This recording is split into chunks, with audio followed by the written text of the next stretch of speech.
વિદ્યાર્થી મિત્રો, ધોરણ 5 પર્યાવરણમાં પાઠ 8 મચ્છર અને રોગ અને સારવાર. આ પાઠ આજે આપણે વિગતવાર ભણીશું. બાળકો, આ દુનિયામાં ઘણા બધા રોગ ફેલાય છે, જેમાં કેટલાક વાયરસથી ફેલાય છે. અત્યારે આપણે કોરોના જેવી મહામારીનો સામનો તો કરી જ રહ્યા છીએ. તેવી જ રીતે શીતળા, HIV જેવા રોગ વાયરસથી ફેલાય છે. કેટલાક રોગ એવા છે કે જે દૂષિત પાણી ખાવાથી થાય છે, જેવા કે કમળો, કોલેરા જેવા રોગ થાય છે. જ્યારે કેટલાક રોગ એવા છે જે માખી, મચ્છર કરડવાથી થાય છે, જેવા કે ડેન્ગ્યુ, મેલેરિયા, ચિકનગુનિયા, ટાઇફોઇડ, મરડું, ચામડીના વિવિધ રોગ. આ રોગ કેવી રીતે ફેલાય છે તેની તમને ખબર છે બાળકો? તો એ વિશે આપણે જોઈએ. આપણા ખોરાક, પાણી અને હવામાં અનિચ્છનીય ફેરફાર થવાથી તે દૂષિત બને છે. અને આવા દૂષિત કે ગંદા ખોરાક ખાવાથી, પાણી પીવાથી અને હવા લેવાથી આપણે બીમાર પડીએ છીએ. વિદ્યાર્થી મિત્રો, આપણે આજે આ પાઠમાં મચ્છરથી થતા રોગ અને સારવાર એટલે કે તેના વિવિધ ઉપાયો વિશે ભણવાનું છે. મચ્છર કરડવાથી મેલેરિયા ઉપરાંત ડેન્ગ્યુ, ચિકનગુનિયા જેવા રોગ થાય છે. તમને ખબર છે બાળકો કે મેલેરિયા કયું મચ્છર ફેલાવે છે અને કેવી રીતે થાય છે? તો માદા એનોફિલિસ નામનું મચ્છર મેલેરિયાનો ફેલાવો કરે છે. મેલેરિયાના દર્દીને ઠંડી અને ધ્રુજારી સાથે તાવ આવે છે. તેનું માથું અને હાથ પગ સખત દુખે છે. મેલેરિયાના રોગની જાણકારી દર્દીના લોહીના રિપોર્ટ પરથી મળે છે. અત્યારના સમયની અંદર લગભગ બધા જ રોગોની જાણકારી આપણને લોહીના રિપોર્ટથી જ મળે છે, અને ડૉક્ટર સૌથી પહેલાં એ રિપોર્ટ કરાવડાવે છે અને પછી જ સારવાર શરૂ કરે છે. તો આપણે આગળ જઈએ. પહેલાંના સમયમાં સિંકોના વૃક્ષની સુકાયેલી છાલના પાવડરમાંથી મેલેરિયાની દવા બનાવવામાં આવતી હતી. હાલમાં તેમાંથી ગોળીઓ બને છે, એટલે કે ક્લોરોક્વિન અને પ્રિમાક્વિન. આ ગોળીઓની અંદર આ સિંકોના વૃક્ષની સુકાયેલી છાલનો પાવડર વપરાય છે. બાળકો, તમને ખબર છે કે આ મેલેરિયાના રોગની શોધ કોણે કરી, કે કયું મચ્છર આ મેલેરિયાનો રોગ ફેલાવે છે? તો આપણે એ વિશે જોઈએ.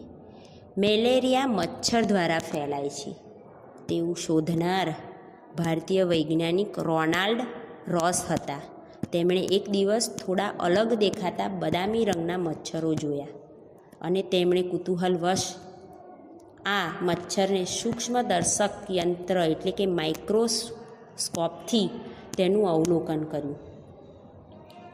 એક માદા મચ્છરના પેટમાં જોયું તો કંઈક કાળું કાળું એમને જોવા મળ્યું. તે મેલેરિયાના દર્દીના લોહીમાં જે જીવાણુઓ હતા તેવા જ જીવાણુઓ એમને આ માદા મચ્છરમાં જોવા મળ્યા, અને આ રીતે મેલેરિયા ફેલાતા જીવાણુઓની શોધ કરી. ડિસેમ્બર 1902માં આ રોનાલ્ડ રોસને તેમની આ શોધ માટે નોબલ પારિતોષિક પણ મળ્યું છે. વિદ્યાર્થી મિત્રો, આ વિવિધ રોગ કેવી રીતે ફેલાય છે અને તેની સારવાર વિશેની બધી જ માહિતીમાં ઘણા બધા વૈજ્ઞાનિકોનો ફાળો હોય છે. તેઓ ઘણા બધા પ્રયોગ કરતા હોય છે. તેમાં કેટલાક સફળ થાય છે તો કેટલાક નિષ્ફળ પણ જાય છે, પરંતુ તેઓ હાર માનતા નથી અને અંતે તેની મેડિસિન એટલે કે દવા શોધીને જ રહે છે. વિદ્યાર્થી મિત્રો, મચ્છરથી થતા રોગનું પ્રમાણ વધારે પડતું ચોમાસાની ઋતુમાં જોવા મળે છે, કારણ કે આ ઋતુમાં મચ્છરો અને માખીઓનો ઉપદ્રવ વધી જાય છે. મચ્છરોનો ઉપદ્રવ બંધિયાર પાણીમાં, ઘડાઓમાં, ટાંકીઓ પાસે, ગટર, ગંદા નાળા વગેરેમાં વધુ થાય છે. મચ્છર તેના ઈંડા ગંદા પાણીમાં મૂકે છે. તેના ઈંડામાંથી બચ્ચા નીકળે છે, જેને આપણે પોરા કહીએ છીએ. દૂષિત પાણીમાં કચરો, મેલ અને રોગોના જંતુઓ હોય છે. આવું દૂષિત પાણી પીવાથી કોલેરા, ટાઇફોઇડ, મરડો જેવા પાચન તંત્રના રોગો થાય છે. આવા રોગોનો ફેલાવો માખી દ્વારા પણ થાય છે. તમને ખબર છે માખી દ્વારા કેવી રીતે થાય? તો આજે હું તમને જણાવું. માખી એક જગ્યાએથી બીજી જગ્યાએ આમ તેમ ફરે છે અને આમ તેમ બેસે છે. તે રોગોના જંતુઓ તેના પગમાં ચોંટે છે અને એ જે જગ્યાએ બેસે એ જગ્યાએ માખી પોતાના પગ દ્વારા આ રોગોનો ફેલાવો કરે છે. આ રીતે માખી દ્વારા રોગનો ફેલાવો થાય છે. એટલે જ તમને તમારી મમ્મી, પપ્પા, બા, દાદા બહારનું વાસી અને ખુલ્લો ખોરાક ખાવાની ના પાડે છે બાળકો. હવે તમને ખબર પડી ને? હા. આપણા શરીરમાં લોહીમાં હિમોગ્લોબિનનું પ્રમાણ ઘટે ત્યારે પાંડુ રોગ એટલે કે એનિમિયા થયો છે એમ કહેવાય. પાંડુ રોગથી દર્દીના શરીરમાં શારીરિક અને માનસિક આરોગ્ય પર અસર થાય છે. તેમનો સરખો વિકાસ થતો નથી. વિદ્યાર્થી મિત્રો, આ પાંડુ રોગ થવાથી બાળકોનો તો વિકાસ થતો નથી, સાથે તેમના શરીરમાં શક્તિનો ઘટાડો પણ થાય છે. તેમને ભણવાની તેમજ કામ કરવાની ક્ષમતા પર પણ અસર થાય છે. માનવીના લોહીમાં ઓછામાં ઓછું 12 ગ્રામ અને વધુમાં વધુ 16 ગ્રામ હિમોગ્લોબિન જરૂરી છે. હિમોગ્લોબિન એટલે આપણે સાદી ભાષામાં કહીએ તો લોહી જરૂરી છે. અને જેનામાં 12 ગ્રામથી 16 ગ્રામ સુધી લોહી હોય એ માણસ તંદુરસ્ત માણસ કહેવાય છે. આ પાંડુ રોગ એટલે કે એનિમિયા જેને પણ થાય છે તેને હિમોગ્લોબિનનું પ્રમાણ જરૂર કરતાં ઓછું થઈ જાય છે. તેવા દર્દીને અશક્તિ જણાય છે. સહેજ કાર્ય કરે તો એને થાક અનુભવાય છે. દર્દીનું શરીર પીળાશ પડતું પડી જાય છે. શરીરમાં સ્ફૂર્તિ ઓછી જણાય છે. તેના શારીરિક અને માનસિક આરોગ્ય પર પણ અસર થાય છે. બાળકોમાં પણ આ રોગ થતો જોવા મળે છે. બાળકોને તો જ્યારે આ રોગ થાય છે ત્યારે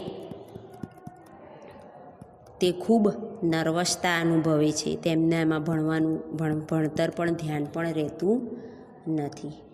એટલે જ હિમોગ્લોબિન વધારવા માટે શાળાઓમાં બાળકોની આરોગ્ય વિભાગ તરફથી તપાસ કરવામાં આવે છે અને જે બાળકોને જરૂર જણાય તેને આયર્નની એટલે કે લોહ તત્વની એટલે કે લોહી વધવાની ગોળીઓ આપવામાં આવે છે અને આ લોહ તત્વ ધરાવતો ખોરાક લેવાની પણ સલાહ આપવામાં આવે છે. બાળકો, તમને એવું થતું હશે કે શરીરમાં લોહી ઓછું છે કે બરાબર છે તેની ખબર કેવી રીતે પડતી હશે? તો તેની પણ તપાસ કરવામાં આવે છે. તેની તપાસ માટે કાચની સ્લાઇડ પર લોહી લેવામાં આવે છે. આ લોહીવાળી સ્લાઇડને સૂક્ષ્મદર્શક યંત્ર એટલે કે માઇક્રોસ્કોપમાં મૂકીને જાણી શકાય છે. આ માઇક્રોસ્કોપ વસ્તુને અનેક ગણી મોટી કરીને બતાવે છે અને લોહીની અંદર વિગતવાર આપણે જોઈ શકીએ છીએ. કેટલાક માઇક્રોસ્કોપ ઘણા મોટા હોય છે.